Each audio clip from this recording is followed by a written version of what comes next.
Hola, ¿cómo están? Nos encontramos nuevamente para seguir compartiendo los capítulos 3, 4 y 5 de la exhortación del Papa Francisco sobre la santidad que se llama Gaudete y Exultate, goza y alégrate. Ya en el capítulo 3 nos propone el Papa Francisco un capítulo que se llama A la luz del Maestro, es decir, la propuesta concreta que nos hace Jesús para vivir la santidad. Esta es a través de las bienaventuranzas, que, como nos enseña el Papa Francisco, son el carnet de identificación del cristiano. Feliz o bienaventurado, dice el Papa, es sinónimo de santo, pero ojo, que es una propuesta que es contracorriente, contracultural, respecto a las costumbres, a lo que nos ofrece la sociedad. Un mundo que lleva un estilo de vida totalmente distinto al que nos propone las bienaventuranzas. Por eso nos dice el Papa que las bienaventuranzas de ninguna manera son algo liviano o superficial. Al contrario, necesitamos vivirlas a la luz del Espíritu Santo, porque Él nos regala las gracias para poder vivirlas en lo concreto de nuestra existencia. Necesitamos de la gracia. Después nos dice el Papa Francisco que depende del texto, Lucas o Mateo, tenemos el número y el orden de las bienaventuranzas. La primera, entonces, es felices los pobres. El Evangelio nos invita a ver dónde ponemos nuestra seguridad. Las riquezas claramente nos dan seguridad. Aparente, ¿no? Sin embargo, nos dice el Papa que las riquezas no aseguran nada. El pobre de espíritu es aquel que tiene un corazón vacío de riquezas, de posesiones, de todo aquello que lo hace pensar que es poderoso, que no necesita de nadie. Un corazón pobre es un corazón donde el Señor puede entrar con su constante novedad. Por eso, ser pobre de corazón es ser santo. Segunda bienaventuranza, felices los mansos. ¿Qué quiere decir mansos? Para poder entender qué quiere decir tener un corazón manso, hay que mirar cómo es nuestra cultura. Nuestro contexto, un lugar de enemistad donde hay peleas todo el tiempo, hay odio, divisiones, discriminación por ideas, costumbres, hasta por la forma de hablar o de vestir. En un mundo plagado de enemistad, el Señor nos invita a ser mansos de corazón, es decir, a no vivir tensos o engreídos ante los demás, a no terminar tensos, cansados y agotados, a mirar a los demás sus defectos y sus límites con ternura, sin sentirnos que somos más que ellos. Es decir, no responder de la misma manera. Reaccionar con humilde mansedumbre, nos dice el Papa Francisco, eso es santidad. Tercera bienaventuranza, felices los que lloran porque serán consolados. Ahora, el mundo, la cultura, el contexto, nos propone lo contrario, entretenernos, el disfrute, la distracción y la diversión, que en sí mismas no están mal. El problema está cuando estas distracciones, esta diversión, nos hace ignorar el sufrimiento del hermano que tenemos al lado. Por eso tal vez el mundo quiera buscar tantas experiencias que nos hacen distraernos, justamente porque el mundo no quiere ver que hay un hermano que sufre y un hermano con el que tenemos que hacernos cargo, del cual nos tenemos que hacer cargo. Por eso, la cultura prefiere ignorar situaciones dolorosas, cubrirlas y esconderlas. En cambio, es feliz, bienaventurada, la persona que ve las cosas como son realmente, que se deja traspasar por el dolor del hermano y llora en su corazón. Esa persona es capaz de tocar las profundidades de la vida y ser auténticamente feliz. Entonces, saber llorar con los demás, esto es santidad, porque nos espera un consuelo que no es el consuelo que da el mundo, sino el consuelo que nos da Jesús. Cuarta bienaventuranza en este camino de santidad que nos propone Jesús en el Evangelio. Nos dice Jesús, felices, bienaventurados los que tienen hambre y sed de justicia, porque serán saciados. Claramente, la justicia que propone Jesús no es la justicia que busca el mundo, que muchas veces está manchada por egoísmo, intereses mezquinos, manipulada, sobornada, pagada, coimeada, diríamos nosotros. La justicia en Dios no es simplemente dar a cada uno lo que corresponde o ser juez. Ser justo para Dios es ponerse del lado del pobre, del desvalido, del que no tiene nadie que lo defienda. Entonces nos dice el Papa, la justicia empieza por hacerse realidad en la vida de cada uno, siendo justo en las propias decisiones, buscando la justicia para los pobres y los débiles, justicia con los desamparados. Esa es la verdadera justicia que nos propone el Evangelio. Buscar la justicia con hambre y sed, siendo que el hambre y la sed son necesidades vitales para vivir. Buscar la justicia con hambre y sed, esto es santidad. Quinta bienaventuranza. Felices los misericordiosos, porque ellos alcanzarán misericordia. La misericordia tiene dos aspectos. El primero es ayudar y servir a los otros. Y el segundo, que es por la cual más conocemos nosotros, es perdonar, comprender.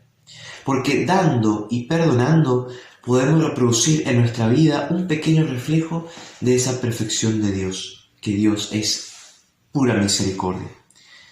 Jesús no dice en el Evangelio, felices los que planean venganza, sino que llama felices a aquellos que perdonan y lo hacen, como le dice Jesús a Pedro, hasta 70 veces 7.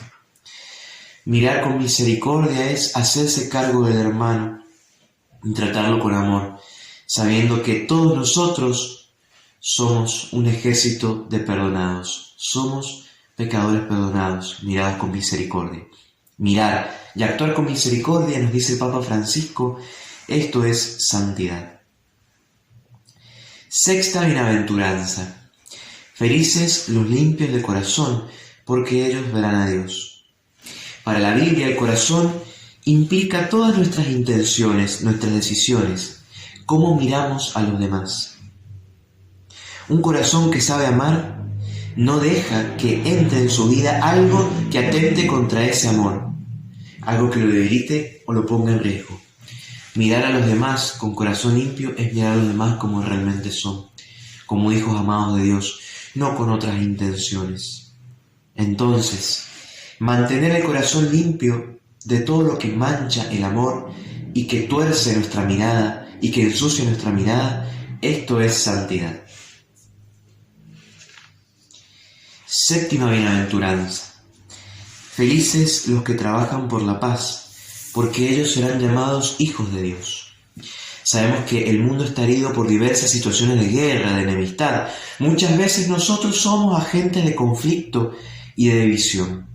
El Señor nos invita a tomar una actitud totalmente contraria, a ser constructores de la paz, ser fuentes de paz y constructores de amistad social. No se trata de disimular o ignorar que existen conflictos, o de pensar o pretender vivir una vida sin conflictos. Se trata de, en medio del conflicto, ser artesanos y constructores de la paz. Pero para eso, en primer lugar, hay que pacificar nuestro corazón. Luego voy a poder pacificar el corazón de los demás. Sembrar paz a nuestro alrededor, eso es santidad. Última bienaventuranza que nos propone Jesús. Felices los perseguidos por causa de la justicia, porque de ellos es el reino de los cielos. Claramente el mundo no propone la felicidad en la persecución. Claramente el mundo, la cultura, el contexto nos quiere hacer vivir en un ambiente donde haya pocas dificultades, donde todo sea disfrute, placer, que como digo, no están de más o están mal. Pero a veces hay que dejar de lado, nos dice el Papa Francisco, una vida cómoda, no sumergirnos en una mediocridad oscura, porque como dice el Señor, quien quiera salvar su vida, la perderá.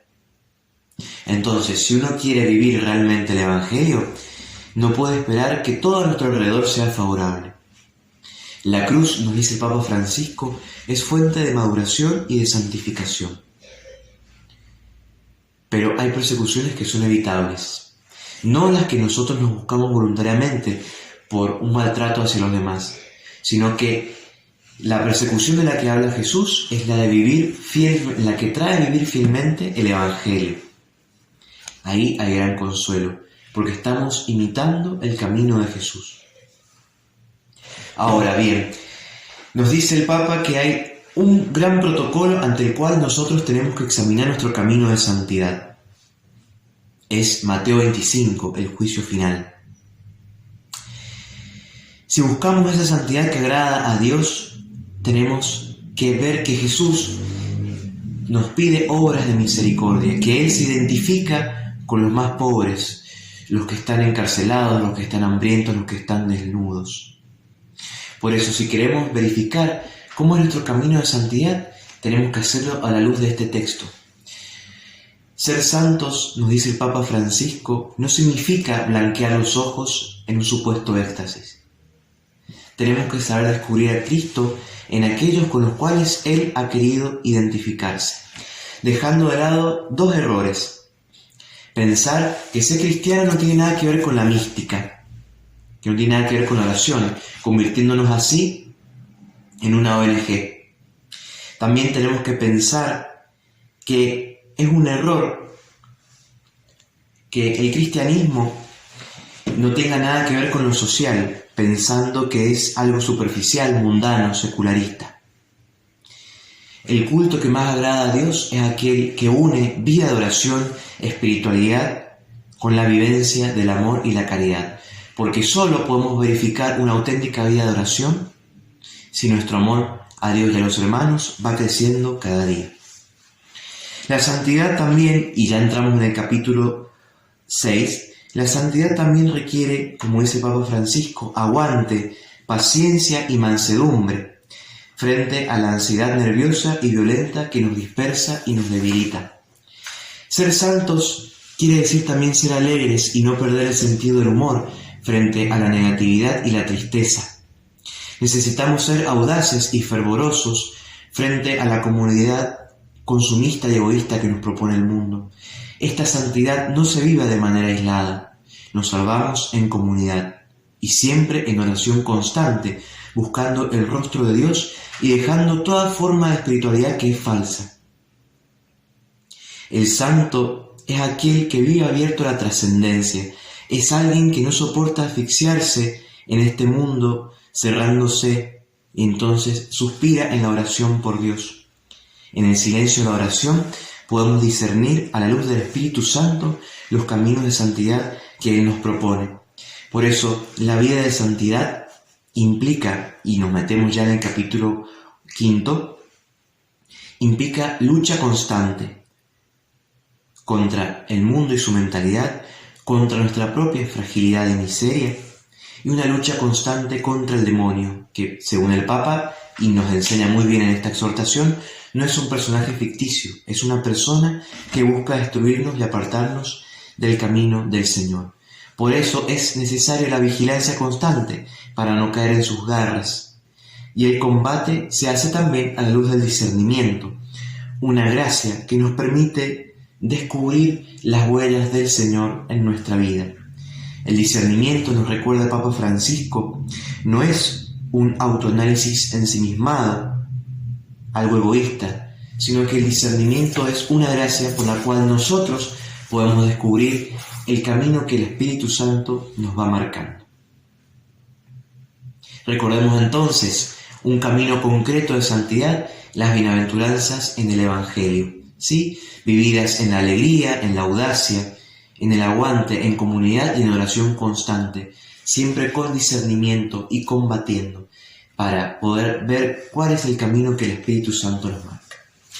Espero que les haya gustado y que el Señor los bendiga en el nombre del Padre, del Hijo y del Espíritu Santo. Amén.